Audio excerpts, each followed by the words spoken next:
Hello everyone, good morning. Today is 24th of March and welcome to the Hindu newspaper analysis. So guys, let's start with the today's video.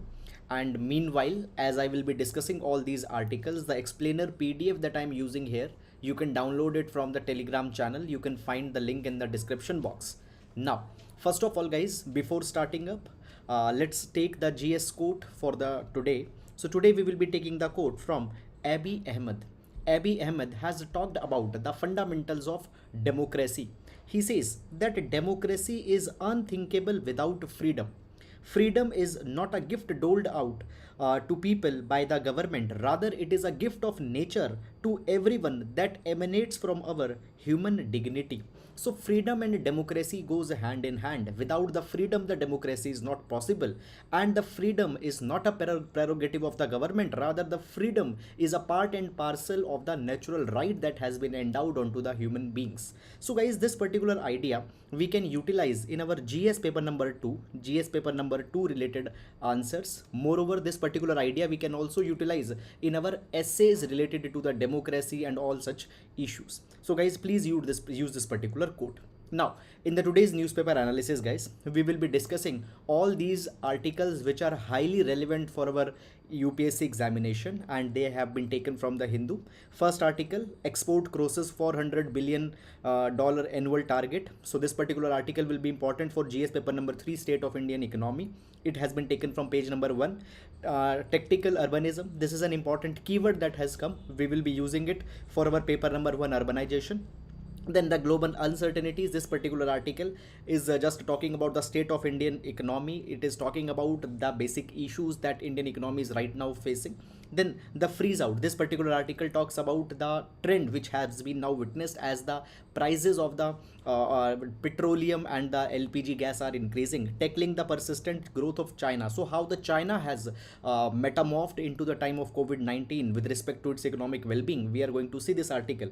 Fine. Guys, here you can see what is the utility of for the examination also into this particular column. So the articles, this particular article will be important with respect to the issues related to the neighborhood. Then the controversy over the proposed Mekedattu water project. So it is a federal dispute, federal issue. Then Artemis program, science and technology, nutrition, fallout of school programs, social justice, and the High Court decision with respect to the marital rape, important with respect to the women related issues.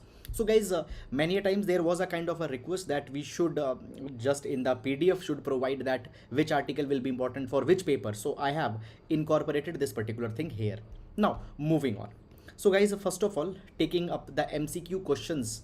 So the MCQ first one is with respect to the CITES, Convention on International Trade in Endangered Species of Wild Fauna and Flora. So with respect to the cheetah reintroduction program, this particular thing was into the news. So please see it and try to provide what is the correct answer for this. Then the second one, the question number 2 is with respect to the National Tiger Conservation Authority. Please read the statements and identify the correct option. You can just pause the video and you can mark the right answer into the comment. Fine. Now moving on. So taking up the first article, that is from the Hindu newspaper, page number 1. So first of all guys, here we can read the heading. It says that export has crossed $400 billion annual target as goods shipments jump. So guys, first of all, just we can see what has been provided here.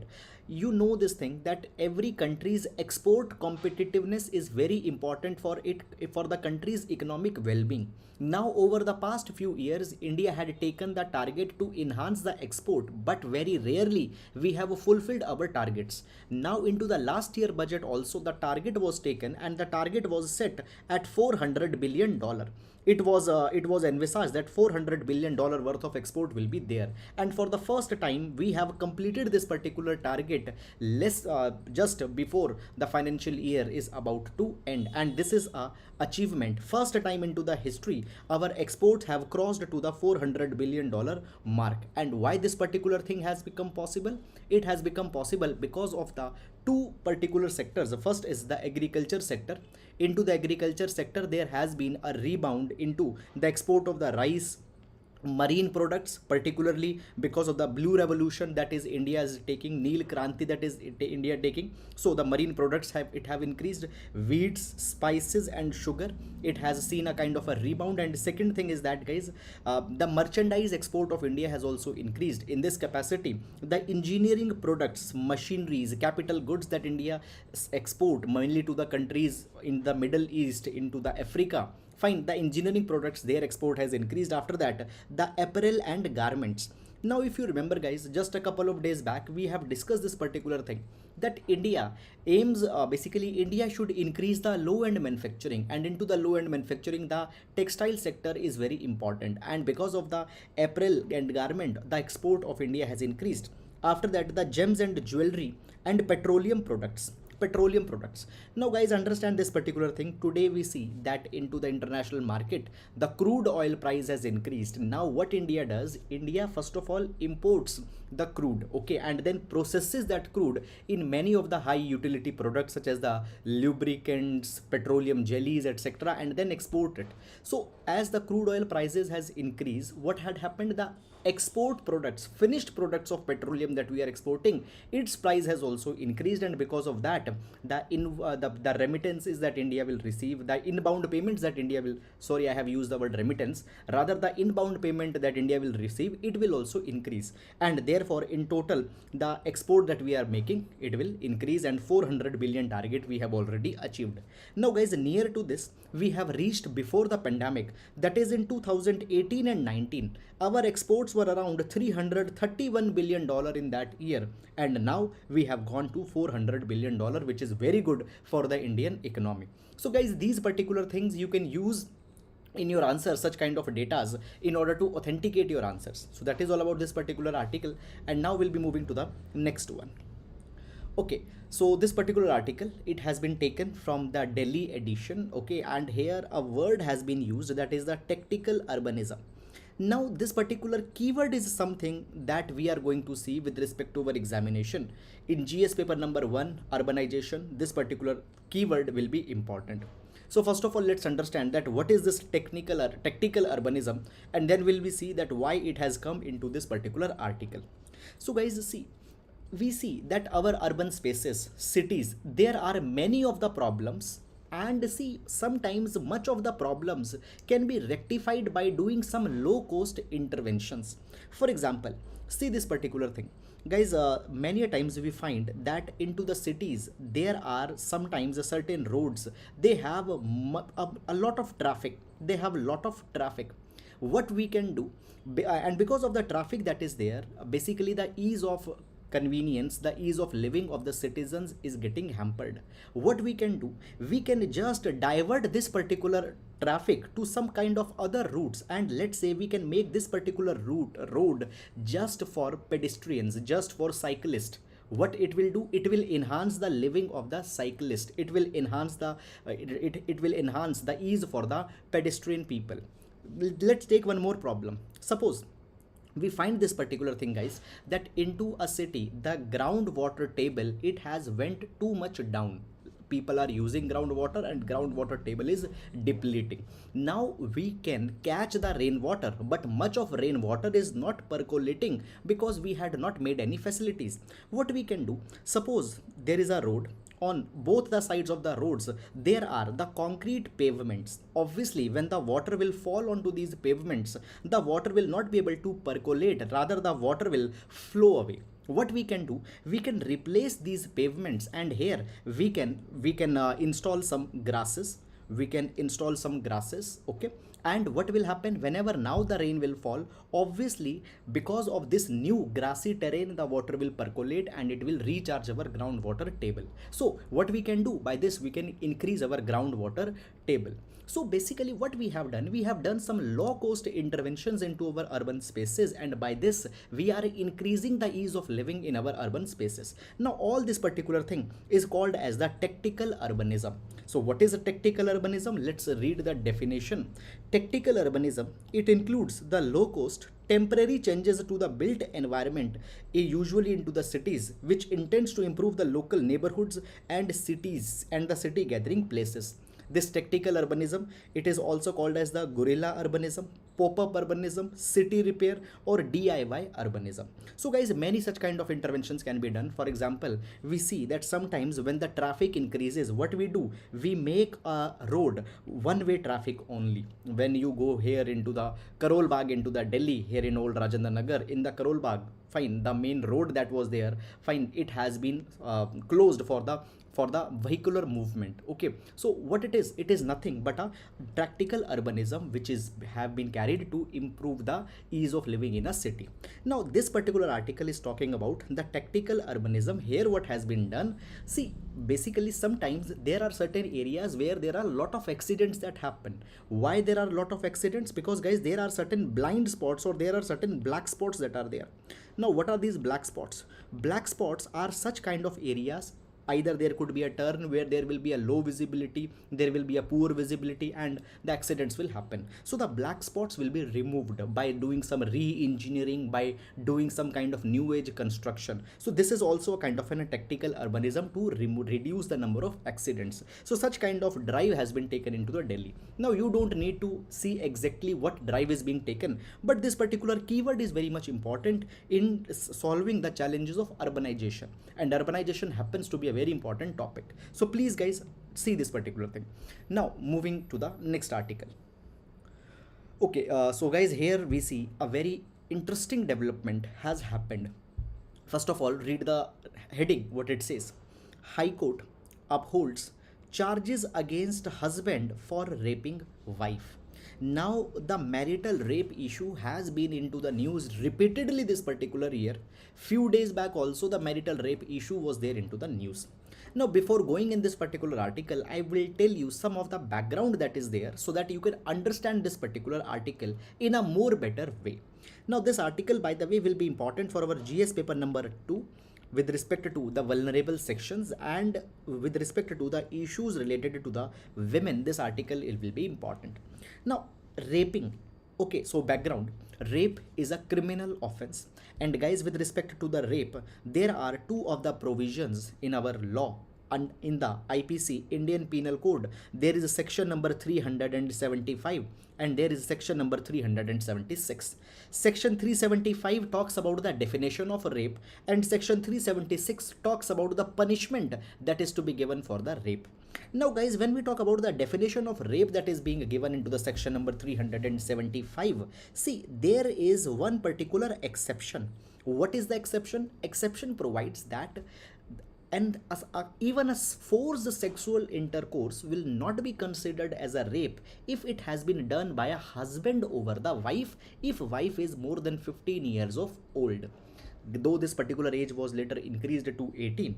You can see just this particular thing. What is the exception? Exception provides that the sexual intercourse by a man with his own wife, and the wife not under the age of 15 years, it will not be a rape. So it simply means that in India, husband can carry a sexual intercourse with a wife without the consent of the wife, and that thing will not be rape. So the marital rape was not a criminal activity in India. Multiple times this particular thing has come into the court. Few months back, even into the Chhattisgarh High Court, the wife had made a petition that the rape charges should be framed against the husband, but Chhattisgarh High Court said that section 375 clearly provides that marital rape is not a crime in India, and they did not give any respite to the wife. Now guys, what had happened? The Karnataka High Court has given a kind of an interesting ruling, and here a kind of a case was filed by a wife against the husband, that the husband had committed the rape.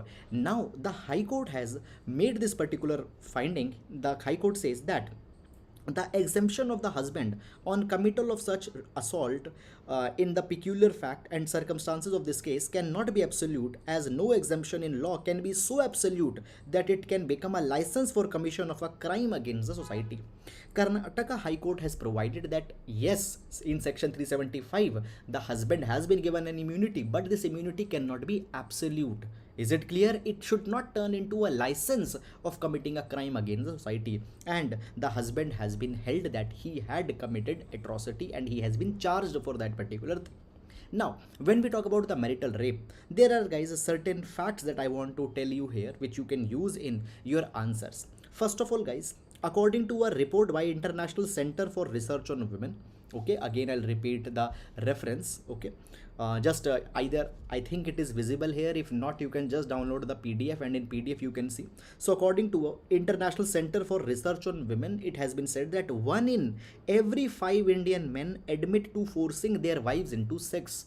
Okay, so 1 in every 5 men, they have committed the marital rape on their wives. Secondly, on an average, at least 1 in 3 women is either beaten or coerced into sex or otherwise abused by an intimate partner in their lifetime. Okay, then guys, after that, it has been provided that there are 127 countries that have not criminalized the rape within the marriage, and India is also one of them.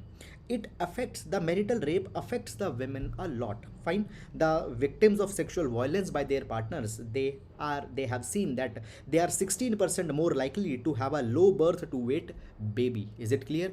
Then it has been found that the women who have faced such kind of violence, they are likely to have more depression, 1.5 times more likely to acquire HIV. It impacts the women. Now India can learn from 3 countries, the USA, the Britain and the Bhutan.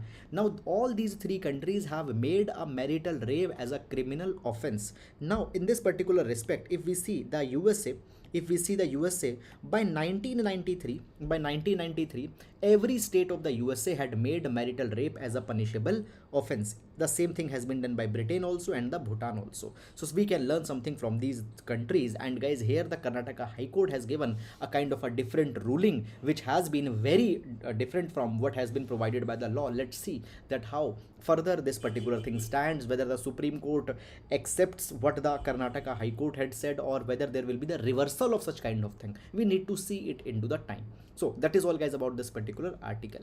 And now we'll move to the next article. Now, this particular article, it has also been taken from the Hindu newspaper. The controversy over the proposed Mekedattu water project. So guys, what had happened? Now the Mekedattu water project, it has become a kind of a controversy between the 2 states, that is the Tamil Nadu and the Karnataka. Now let's understand this particular article's background first, and then we will see that what is the issue, what is the problem that is coming in this thing. First of all, the Mekedattu project. So guys, here just focus on to this particular picture. Here you can see we have Karnataka, here we have the Tamil Nadu, and here we have the Kaveri river. Now guys, basically the Mekedattu project, it is a project which is being proposed by the government of Karnataka. Now the government of Karnataka says that the city of Bangalore, it has seen a lot of population explosion into the last few years. More than 13 million people are living into the Bangalore, and majority of the residents, they are getting their water from the borewell. Because of that, the groundwater table has receded a lot, and they say that we want a sustainable water solution, and for that particular thing they are proposing this Mekedattu project. Now this Mekedattu project will solve the water crisis of the city of Bangalore and will divert the water from the Kaveri river. It will divert the water from the Kaveri river. This Mekedattu project will be built onto the Kaveri river. Now this project site in the Karnataka, it is at the confluence of the Kaveri and its tributary Arkavati. Here it is being proposed.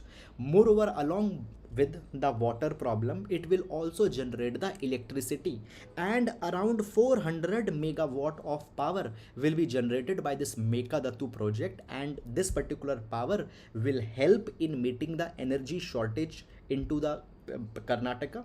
Moreover, the government will also earn the utility charges from this particular electricity, and that particular charges that the government will earn, the money that the government will earn, that money government will use in paying back the debt that the government will take for construction of this particular project. Here you can see that it is more than 9,000 crore rupees of project. So the debt will be cleared by selling of the electricity that they will generate from this particular project. Now guys, see this Mekedattu project, it is not a very new project. It is being proposed since 1948. By the way, the word Mekedattu, it means the goats crossing. Okay, so it has been proposed since 1948 to be built onto the Kaveri river within the state of Karnataka.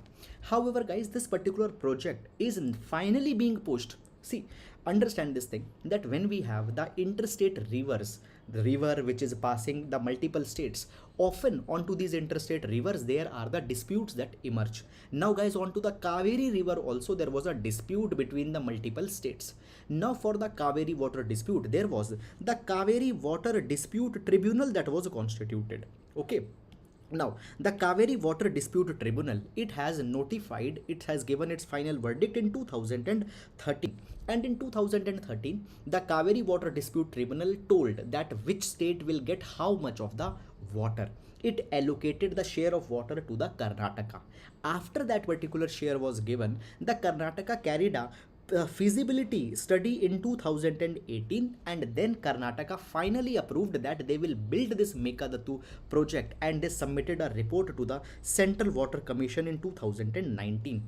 Moreover, when this Mekedattu project was to be carried, the Supreme Court has also provided this particular thing in 2018 that from the Kaveri River the Karnataka can draw certain amount of water, and that water can be used for the consumptive purposes. Actually, 4.75 thousand million cubic feet of water has been allocated to the Karnataka, that they can use this particular water for the consumptive purpose for the city of the Bengaluru and the neighboring area. So this water has been allocated. Now what Karnataka says? Karnataka says that okay, we will take our share of the water that has been allocated to us by the Kaveri Water Dispute Tribunal, and we will give this water to our own people. But the Tamil Nadu says that no, you should not go forward with this particular Mekedattu project. They say that this particular water will reduce the water availability for the citizens of the for the people of the Tamil Nadu. Okay, this is a problem that the Tamil Nadu has said. Moreover, the Tamil Nadu, they had also passed a resolution into their state assembly, and as a part of this particular resolution, Tamil Nadu had said that the Karnataka will not be allowed to build this Mekedattu water project into their state. Now, because the Tamil Nadu had said this particular thing, the Karnataka says that this is a federal issue, this is a federal dispute that the Tamil Nadu is manufacturing. They said that this particular project that is which is being built, it is into the state of Karnataka, and the Karnataka has the power that within their jurisdiction whatever infrastructure project they want, they can make it. Moreover, the Karnataka had also said this particular thing that they will just be using the excess water. They will not take the share of water of Tamil Nadu, they will just be using the excess water that has been there. Moreover, they had said that even the Supreme Court has cleared this particular proposal. But now the Tamil Nadu had again moved to the Supreme Court on this particular Mekedattu project, and in assembly they have passed the resolution that the Karnataka should not be allowed to go forward this particular project. Moreover guys, this particular project is also before the Kaveri Water Management Authority. Clear? So the same thing, Tamil Nadu feels that through this project will divert the water flow from uncontrolled catchment areas to the Karnataka. Tamil Nadu will not get the water, and it is a controversy that has emerged. Clear? Now guys, see, you don't need to go and see the date by date account as okay on which date what happened, okay, or how much cubic feet of water is being given to which state. That much hairline data and details are not important for your examination. Just you need to understand the overall situation that has been here. So that is all guys about it, and now we'll be moving to the next article. Now this particular article, again taken from the Hindu newspaper, it talks about the Artemis program of the NASA's new moon mission. So this Artemis program has been there. Now guys, this particular article will be important for GS paper number 3, issues related to the science and technology. Now first of all guys, why this particular Artemis program has came into the news.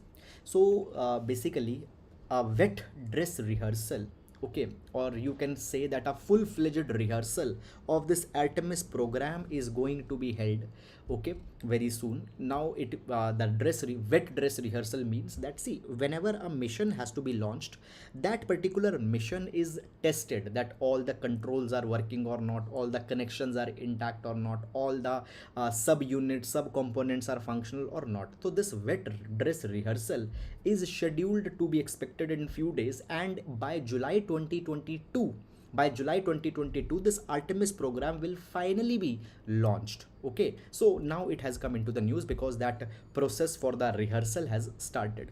So what is this Artemis program, what it entails, all this thing we are going to see. Now guys, first of all, lunar race has been very old. Lunar race means to reach the moon. So the race to reach the moon has been very old. As the Cold War started, Russia, USSR at that point of time, and the USA both started that they will reach the moon first. And here guys, what happened actually in 1968, USA took with their Apollo mission. USA took with their Apollo mission. Okay, now in this Apollo mission, what happened basically, in this, as a part of this Apollo mission in 1969, finally the US basically in 1969 finally what happened, USA made this possible that their two astronauts reached the moon. Now who were these two astronauts? Fine, they were the Neil Armstrong and they were the Buzz Aldrin. Both of them reached there. Now guys, again USA wants to make certain astronauts to reach onto the moon, and for this particular thing this Artemis program has been designed by the USA's NASA. Now when we talk about, first of all, the name Artemis, Artemis is a Greek word, and the name Artemis, okay, Artemis is the twin sister of the Apollo. So in 1968 to 72 the Apollo missions were taken. Okay, and now this Artemis mission is being taken. Artemis is the sister of the Apollo and it is the goddess of the moon. Now guys, as a part of this Artemis mission, there will be two things which are very important. First of all, there will be the launch vehicle. Now the launch vehicle is SLS. Launch vehicle is SLS. It is the most powerful rocket in the world. Okay, SLS, it simply stands for the space launch system. Now the space launch system will be taking up this another one component, that is the capsule. This is the spacecraft, and the name of the spacecraft is Orion. The name of this particular spacecraft is Orion. So what will happen actually, I will now explain you here in the little bit detail. So this is the launch vehicle, the rocket, that is the SLS, space launch system. Now here you can see that at the tip of this particular rocket, this particular spacecraft will be carried, and the name of this spacecraft is Orion. Now what will happen, this Orion will be released, okay, into the orbit of the moon. It will orbit the moon and will observe the moon. It will be the unmanned flight. Humans will not be there onto the flight. It will observe the moon and will send many of the observations back to the NASA. Onto the basis of the performance of this particular Orion, what will happen in 2024, another Artemis program 2 will be taken up. Here actually the humans will be sent into the moon. Now what the NASA is planning that as a part of this Artemis program, by 2024 again the human beings should be made landed onto the moon. And now the NASA has planned that by 2024 they will make the first women and first person of color land on the moon. And in this particular direction, this Artemis 1 is now being launched. Now guys, as a part of this Artemis and the lunar exploration, moon exploration program, the NASA will establish, number one, an Artemis base camp on the surface of the moon. Now this Artemis base camp will be established where the astronauts can stay, they can carry the research onto the moon and can send back the data. So the Artemis base camp will be developed onto the moon, and then there will be a gateway in the lunar orbit that will be developed. What will be this lunar gateway? So basically into the orbit there will be a space station that will be developed. So we have an international space station, so similar to that, not that big but a smaller version. So a gateway or a space station into the lunar orbit will be developed. It will aid the exploration by the robots and the astronauts, so it will help them. Now this particular gateway will also serve as a multi-purpose outpost which will orbit the moon and will transmit much of the information. Now there are, apart with the NASA, other space agencies which are taking the part into this particular mission. So there is number one, the Canadian Space Agency. Now the Canadian Space Agency will provide the advanced robotics for this particular gateway. So onto the orbit, the space station that will be launched, so the robotics will be provided by the Canada. Then European Space Agency will provide the International Habitat and Esprit module. Now what is this International Habitat and Esprit module? So it will provide the communication capabilities. It will provide the communication capabilities so that the data from the moon to the earth and from earth to the moon can be relayed in an effective manner. So this International Habitat and Esprit module. Then guys, there will be the Japanese Aerospace Exploration Agency, which will provide the logistical resupply and many of the other critical components. Now the learnings that will be taken from this particular Artemis and Orion, it will be used for carrying the human space flight onto the Mars. So into a medium term, USA's NASA is also planning to send the humans to the Mars. So findings from here will be helping in that particular regard also. So this is guys all the issues that have been here in this particular article. You can download this PDF and can read all of this thing also here. That is about it, and now we'll move to the next article. The nutrition fallout of the school closure. So this particular article has been taken from the text and the context section of the Hindu newspaper. Now understand guys one particular thing, that this particular article has been taken from the archives section. It has been taken from the archives section. Archives section means that this article was published earlier, now again it has been republished. So guys, this particular article was earlier published in 2020 and now in 2022 it has again been republished. There are certain things which have been provided here which were old. I have changed this particular data with the new data that has come. Now guys, before going in this particular article, first of all the background.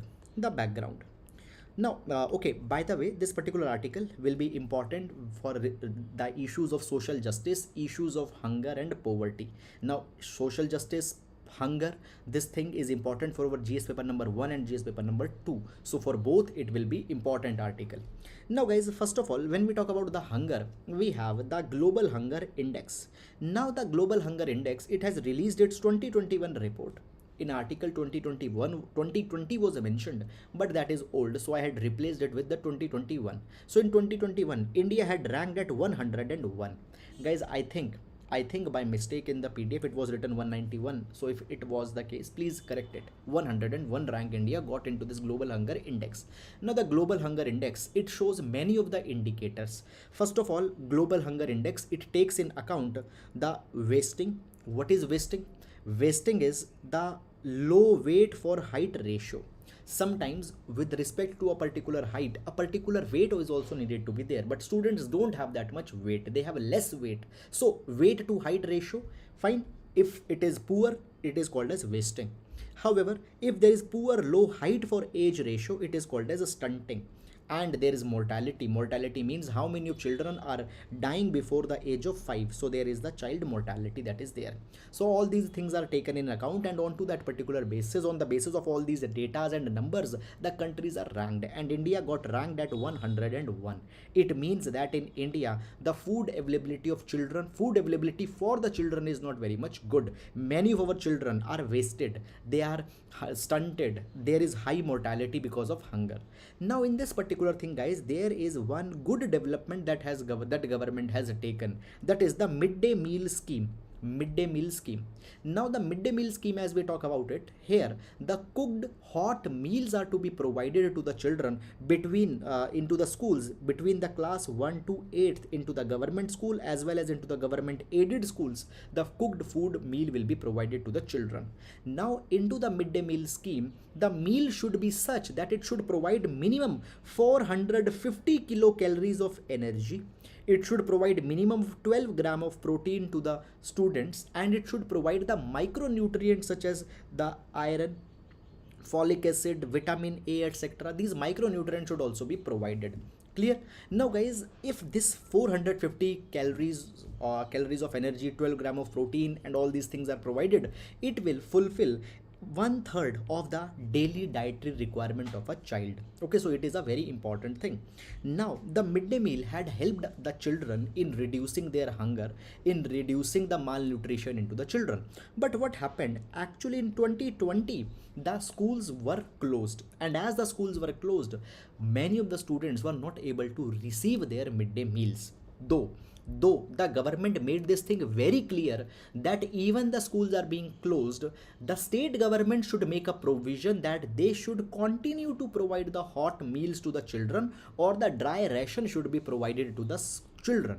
But actually this particular thing had not got implemented onto the ground. It was found that many of the state did not implemented it, and completely the food were cut off for the children. In this particular direction, the Madras High Court even questioned the Tamil Nadu that what you have done in this particular direction. Moreover guys, if we see the data from the different states, we see that actually many of the states reduced their uptake of the food. They reduced the food grain that they were taking. Why? Because the midday meal scheme got suspended. Now guys, according to a joint review mission of MDMS 2015-16, it was noted that many of the children, when they reach the school, they are reaching the school empty stomach. They don't eat any food, and because they are reaching the school empty stomach, the midday meal is very important for them. However, the midday meal was in shambles. Now guys, much of the I already told you the article was taken in written in 2020, so much of the things it is talking is about 2020. We don't need that thing. Now there is a way forward that can be used here. Now guys, what is the way forward? How to make this particular scheme much more effective? So first of all, the livelihood model is to be used. What is this livelihood model? It has been provided that, see, many of the local smallholder farmers, small farmers, they are to be directly connected with the school. These farmers directly from their farm, they can provide the cereals to the schools, the vegetables, eggs, etc. to the schools. What will happen? Number one, the school will get the regular supply of the food, grains, etc. And secondly, the farmer will be compensated, and farmer will get an assured income. So this livelihood model or a decentralized model should be used into the rural schools. Secondly, it has been provided that it will fulfill the Atmanirbhar Poshan agenda. Secondly, it has been provided that the school nutrition or the kitchen garden model under the MDMS is also needed to be rejuvenated. What is the school nutrition or kitchen garden model? The kitchen garden model means that within the school premises there will be the leafy vegetables that will be grown, seasonal vegetables that will be grown, which will be served to the children in their diet. So this school nutrition or kitchen garden program is also a good one. We needed to rejuvenate it. Moreover, it has been provided that, see, many times the children, they need to have adequate protein, but they are not getting that protein. So distribution of eggs is also a feasible strategy. We need to take this particular thing in account. Moreover, the social protection program is also to be enhanced. See, a child's vulnerability is attached with the parents' vulnerability. If the parents will not receive their assured incomes, if social protection will not be extended to the parents, it will not come to the children. So social protection program is also needed to be enhanced. These are certain measures that have been provided in this particular article. Moreover guys, I will add one more thing in this particular thing. See, rather now the midday meal scheme, it is a lunch which is being provided. What we can add here is that on the lines of midday meal scheme, a mandatory breakfast is also to be provided into the school.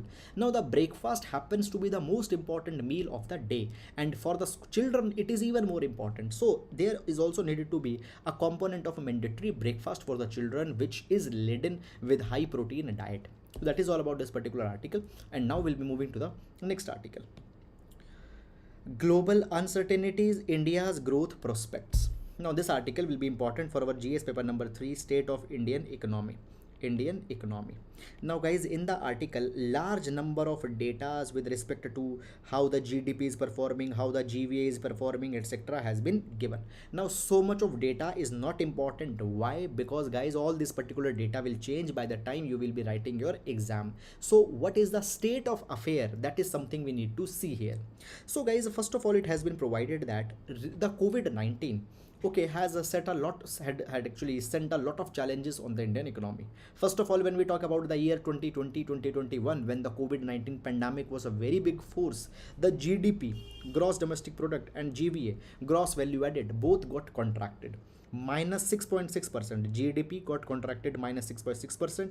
GVA got contracted 4.8%. Is it clear? NSO, National Statistical Office. Now guys, basically the GDP GVA, it is calculated by the NSO, National Statistical Office, many a times. Now one more thing is that guys, actually the NSSO and CSO, NSSO and CSO both got merged under the NSO.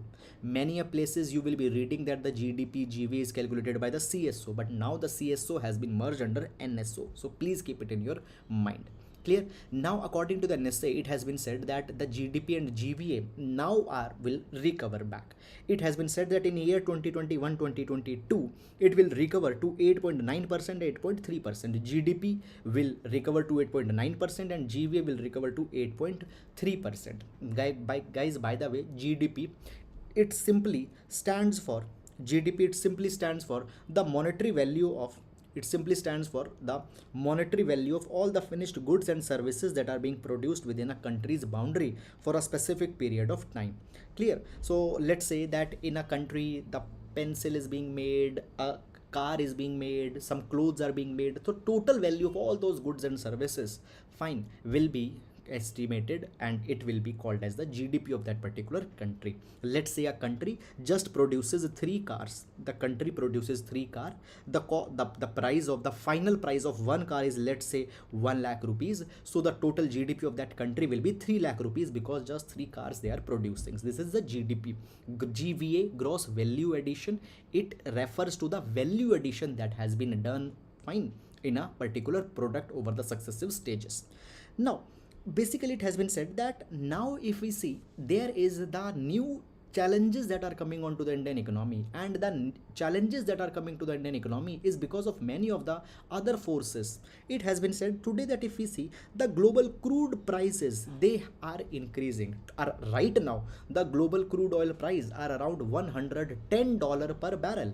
It has reached to $130 per barrel few days back. Now this increasing global crude oil price, it will impact the Indian economy. Clear? Along with it, there are also the supply side bottlenecks that are there. Supply side bottlenecks means that there are certain core and critical components whose supply is restricted. I can give you one example, the semiconductors. Okay, now we see that the semiconductors, their supply was restricted. Because of their supply was restricted, what happened? Our automobile sector got impacted. The cars, the automobile sector, it is into the shambles. Okay, now the Ukraine Russia war is going on. The semiconductors, their supply will get even more constricted. Why? Because guys, the Ukraine, it supplies much of the important components. For example, the neon gas, which is important component in manufacturing of semiconductors, was supplied by the Ukraine. And then the palladium and many such kind of metals which were used in semiconductors, they were supplied by Russia. But as both are at war, the semiconductors will further, their supply will go down. So the supply side bottlenecks are there. Crude oil prices are increasing. It leads to the cost escalation. Moreover, many of the sectors which are heavily dependent on the petroleum products, for example, the fertilizer sector, iron and steel foundries, transportation sector, construction sector, fine, they will be affected. Okay, so what will happen? These sectors will get impacted because of these global developments such as increasing crude oil price. At the end of the day, impact will come on Indian economy. After that, it has been provided that basically the SWIFT, there are also certain challenges that are coming. What is SWIFT? SWIFT stands for the Society for Worldwide Interbank Financial Telecommunication. SWIFT is just a secure platform, a messaging platform where more than 11,000 banks from 200 countries are connected. See, whenever you need to do a transaction, some money is to be sent by one bank to another.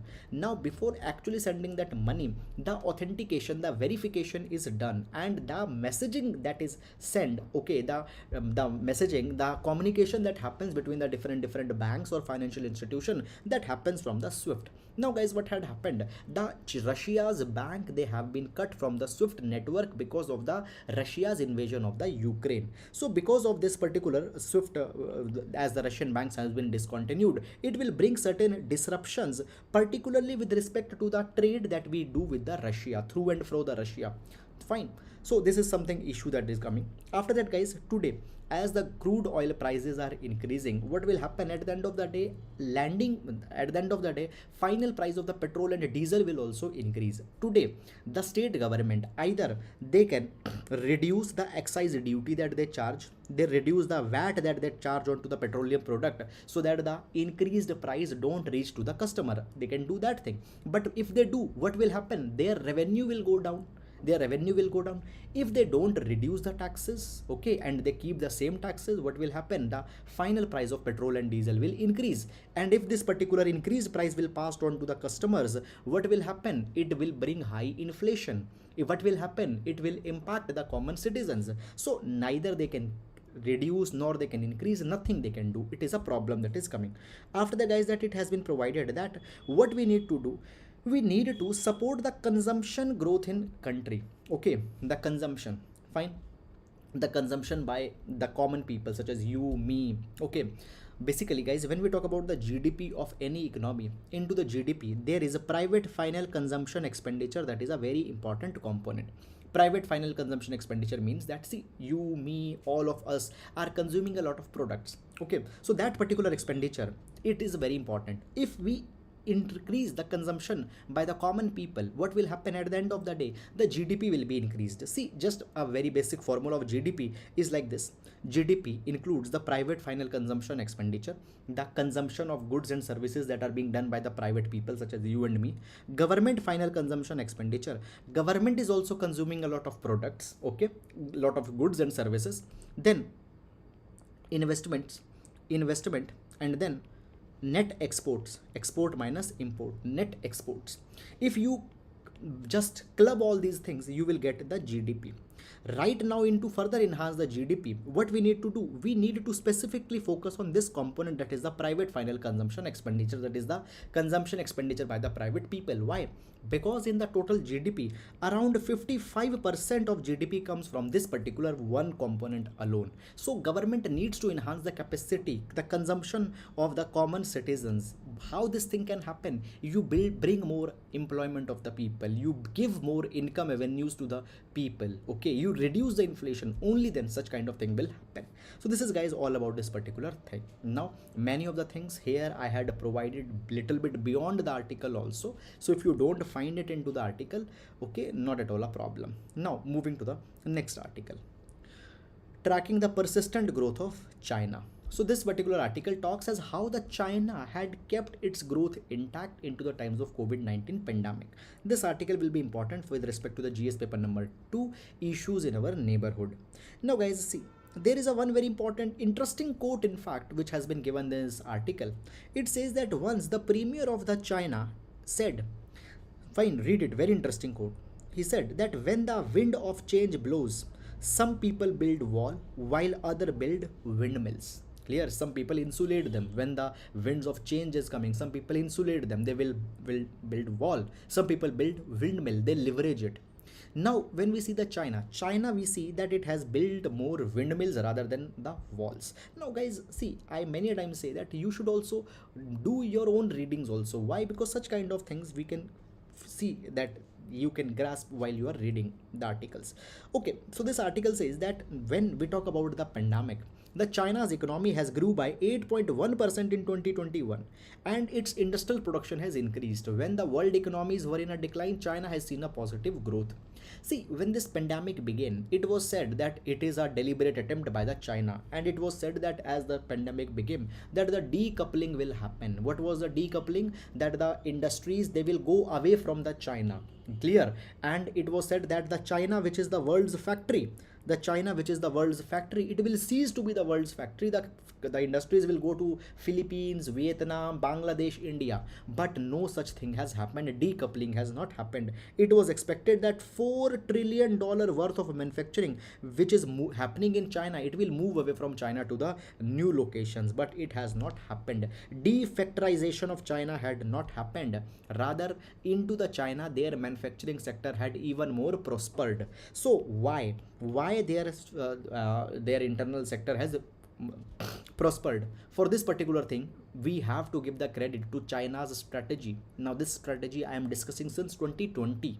Now we are 20 in 2022. So China's strategy of dual circulation, again I'll repeat, China's strategy of dual circulation has made this particular thing possible. What is this dual circulation? In dual circulation, China has focused on two things. Number one, China says that why to rely on the world? The China says we have the largest population into the world. We will focus that how the consumption by our own people can be enhanced.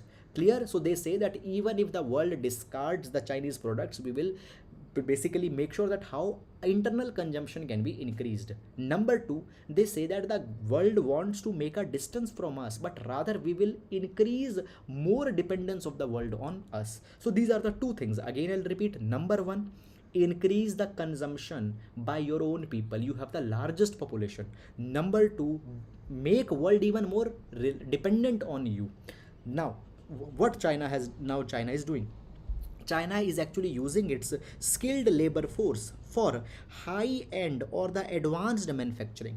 Now when we talk about the China, we used to say that the China make cheap products, fine, cheap products, but now the China has moved away from this cheap production. They are going for the high end production. For example, they are now relying on to the artificial intelligence, machine to machine communication, automation. They are working on to the battery, they are working on to the lithium ion batteries, fine, self driven cars, okay, renewable technologies, which will be the product for the future. They are building the capabilities on them, and for these the world is dependent on China. Even guys, today when we talk about the solar program of India, solar photovoltaic cells, solar panels, more than 80% of them we are importing from China. Okay, so China has built up their artificial intelligence and automation and critical technologies capabilities. Okay, because of this particular thing, China, the world is still dependent onto the China, into the software, hardware, robotics, on all these things the China is working, and China has repositioned itself into the pandemic. So this is something that has been talked about in this particular article. So that is all guys about it. I hope you have understood it, and now we'll move to the next article. Now guys, this particular article taken from the Hindu newspaper, freeze out, fine, you not need to go too much into the detail of this particular article. This article is just giving one liner a message. Now first of all guys, see this particular thing, that what has happened after 137 days. This is the biggest pause that was there into the past few years. See now guys, if I tell you what had happened, the India had moved from the controlled regime. Okay, now the prices of the petrol and diesel, they are decided onto the basis of prices of crude oil into the international market. In every 15 days, okay, the oil marketing companies, they see the global trends, okay, and they readjust the prices. Even before that, if they want, they can do that thing. And every 1 day, 2 day or few days, the prices were to be readjusted. But in last 137 days, the prices of petrol and diesel were not increased. What was the reason? Reason was the elections for many of the important states that were there. Now what had happened, as the elections got over, the petrol and diesel price, it started to increase. Petrol and diesel price was increased by 80 paisa a liter. Then a similar increase was again 50 rupees hike has been there into the cooking gas prices. Now what this particular thing says, it says that such kind of thing is wrong. Why? Because guys, it sends a wrong message. It sends a wrong message. What type of wrong message? It says that still Indian economy is not free. Still Indian economy is not behaving as per the demand supply dynamic. Rather, it has been said that still the political considerations dictate what is to be done and what is not to be done in Indian economy. It has been said that it will give a bad signal to the foreign investors. It will send a bad signal to the foreign investors. Fine, it says that the government diktat is still there and it sends a wrong signal. So therefore, such kind of things should not be done. Clear?